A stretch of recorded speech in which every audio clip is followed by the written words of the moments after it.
मराठा समाजाच्या आरक्षणाच्या प्रलंबित मागण्या मान्य करण्यासाठी जरांगे पाटलांनी 30 मे रोजी अंतराली येथे आमरण उपोषण पुकारले होते, जे की मंत्री राधाकृष्ण विखे पाटील यांच्या मध्यस्थीने मागे घेण्यात आले। मयत आंदोलकांच्या कुटुंबियांना महाराष्ट्र औद्योगिक महामंडळात नोकरी देण्याचा शासनाने निर्णय घेतला। या निर्णयाचे मी कौतुक करतो। ही अभिमानाची गोष्ट आहे, पण यामध्ये मी समाधानी नाही। मराठ्यांना आरक्षण दिले असते तर हे बलिदान गेले नसते, त्यांच्या चुकीमुळे बलिदान गेले असल्याचे जरांगे पाटलांनी पत्रकार परिषदेमार्फत म्हणत, सरकारने गरिबांची मने जिंकावी। हैदराबाद गॅजेट संदर्भात वरिष्ठ पातळी प्रमाणपत्र देण्यासाठी आदेश निघणे गरजेचे आहे। सातारा संस्थानाचे gazetteer, Kolhapur, Aundh, Pune, Bombay government gazetteer सुद्धा GR काढणे गरजेचे आहे। सूचना काढल्यानंतर आम्ही समाधानी होणार आहोत। त्यांनी त्या कामास तातडीने हाती घ्यावे असे जरांगे पाटलांनी माध्यमांद्वारे बोलताना स्पष्ट केले। छुट्टी पे मला काय माहिती दादा, मला चला वाजले 11 मला माझ्या तिकडे चलो हे माझे दादा आहे, पण तो हा आहे तो आता कुठला विषय झोपत यायला पाहिजे। यांनी नवीन मोबाईल घेतला सेटिंग 3 वेळा सांगितलं होतं 2 आराम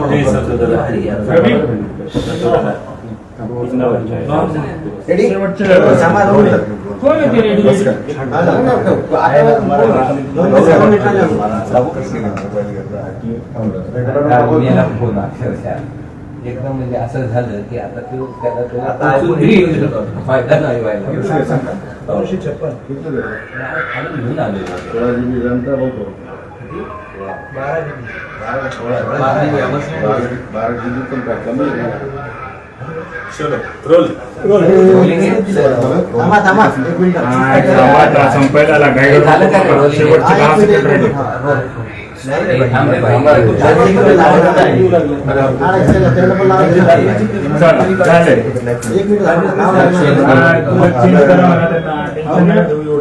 आज सगळं इतकी वाढलंय लोकांचं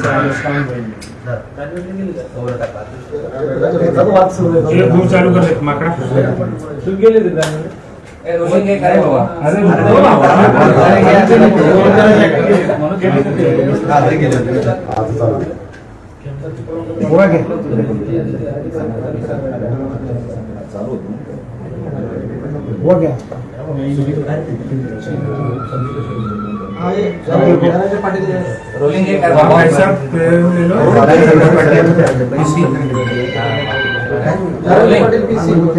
जरांगे पाटील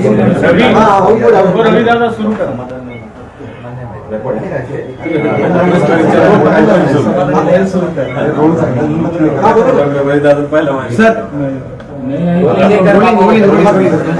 उपसमितीची आज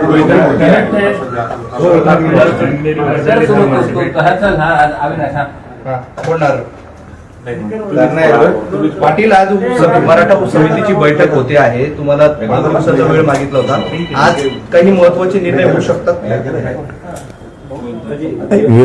वेळ तसं नाही म्हणता येणार। त्यांनी सांगितलं होतं की 3 दिवसानंतर आपण ही सगळी प्रोसिजर सुरू करून घेऊ। त्याच धर्तीवरती आज त्यांची बैठक उपसमितीची मुंबईला आहे। तर आमचं म्हणणं आहे की तुम्ही बैठक घेतली तर त्या पद्धतीने आता सूचना आणि आदेश द्यायला तातडीनं सुरुवात करा आणि करतील, याच्यावर ही सुद्धा आम्हाला 100% खात्री आहे, अपेक्षा पण आहे की ते पूर्ण मागण्याची सूचना आणि आदेश वरिष्ठ स्तरावर काढतील। कारण त्याच्यामध्ये सचिव महत्त्वाचे आहेत आदेश काढण्यासाठी आणि सरकारचे मंत्री ज्यांच्या अधिकारात येते ते सुद्धा।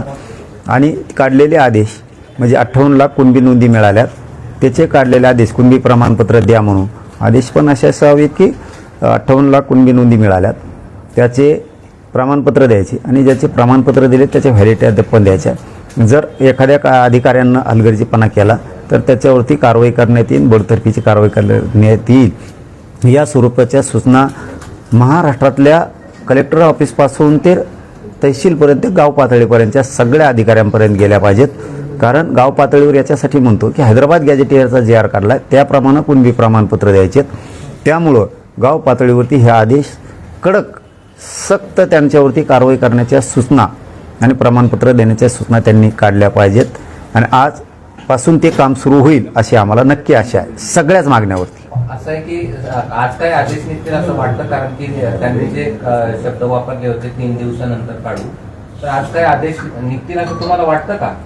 हो, कारण काल एक काढलाय त्यांनी आदेश की मराठा आरक्षणासाठी बलिदान गेलेल्या कुटुंबाला MIDCमध्ये नोकऱ्या द्यायच्या. आज मला वाटतं विद्युतचा पण घेतील ते लगेच, विद्युतमध्ये पण देण्यासाठी.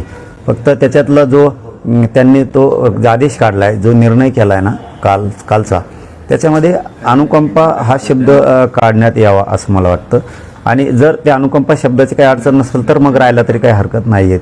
फक्त एक मी कळवलं की त्या धर्तीवरती अनुकंपा ह्या शब्दाचा अर्थ थोडा वेगळा होतो. बलिदान गेलेल्या कुटुंबाला विशेष बाब म्हणून घ्यायचं असते सगळ्यांना. अनुकंपा हा शब्द योग्य नसावा असं मला वाटतं, पण त्या शब्दाची काही अडचण येणार नसली तर हरकत नाही.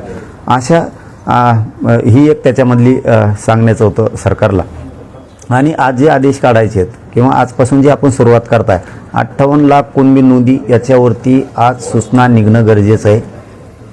मराठवाड्यातलं हैदराबाद गॅजेटसाठी सुद्धा सूचना निघणं गरजेचं आहे. आणि गुन्ह्याबाबतची काय प्रक्रिया चालली, बाकीच्या ज्या ज्या मागण्या आहेत, मंत्रालय मराठा आणि कुणबी मंत्रालय स्थापन करायचे, त्या संदर्भातल्या सूचनाच्या विषयात म्हणजे आजपासून ती सुरुवात नक्की होईल अशी 100% अपेक्षा आहे. काल त्यांनी तो JR काढला, त्याबद्दल आम्ही सरकारचं मनापासून धन्यवाद मानलंय. कालच आजही पुन्हा एकदा सरकारचं मनापासून धन्यवाद मानतोय की बलिदान गेलेल्या कुटुंबासाठी तुम्ही जो निर्णय घेतलाय तो चांगला आहे. त्याचं कारण असं आहे की गोरगरिबांचे लेकरं होते, त्यांचा कर्ता पुरुष घरातला गेला होता.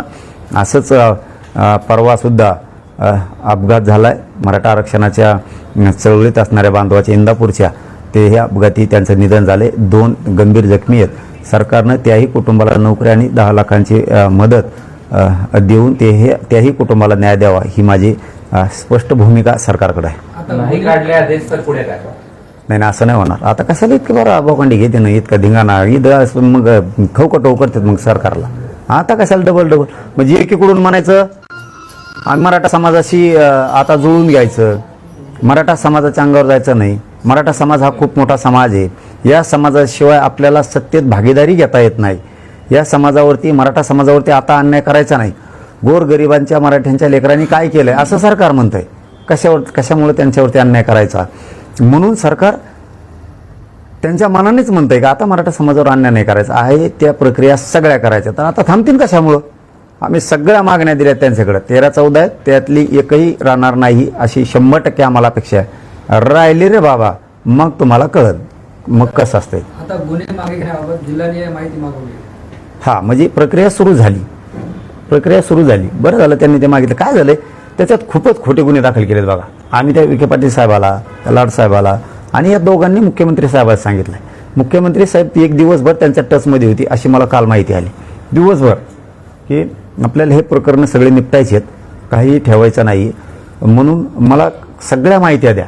कुठेतरी संवादाचा किंवा अधिकारी कन्फ्युजन करतात, चुकीची माहिती देतात. मग अधिकाऱ्यांमुळं सरकारमध्ये आणि मराठ्यांमध्ये भांडणं नको, नाराजी नाट्य नको, मराठ्यांचा रोष अंगावर घ्यायचा नाही. त्यामुळे त्यांनी ते, कारण त्या गुन्ह्यात काय झालंय, काही पोरं पुण्याला आहेत, कुणी कुंकड येतं. इकडं काय झालंय, काही नाही मोगामध्ये धिंगाणे 3ऱ्यांनीच केलेत आणि 4थीच गुंतलेत कामान धामाचं. आता एकच उदाहरण सांगतो तुम्हाला. नेकनूर ही ग्रामपंचायत जाळली कुणीतरी, त्यात 12 पोराच्या नावं टाकली, 12 पोराचे, आणि नुकसान दाखवलंय किती जळालेलं 51 लाख. अरे बाप, 51 लाख नुकसान व्हायला तो गावचा सरपंच म्हणतो इटा सकट जरी आमची ग्रामपंचायत जळेल तरी 51 लाखाची नाही. मेले ते पोरं कसे भरणार? मग अशा ठिकाणी शहानिशा करून कोण अधिकारी होते ते तपास करणारे, यांनी अशी चुकीची माहिती सरकारला का दिली? त्यांना बडतर्फ करून त्यांच्यावरती कारवाई होणं गरजेचं आहे. आता ह्या सगळ्या ज्या निवडणुका आहेत विधान परिषदेच्या, त्याच्यात काय तुमची भूमिका असणार आहे का? नाही हो, आपलं त्याचं काय समज, ते वेगळेच जण मोठ्याला टप्परे लोकांचं जण टप्पू, श्रीमंत गरीबा थोडं, मग आपली असते काहीतरी. त्यात काय सगळे मोठमोठाले जण होते.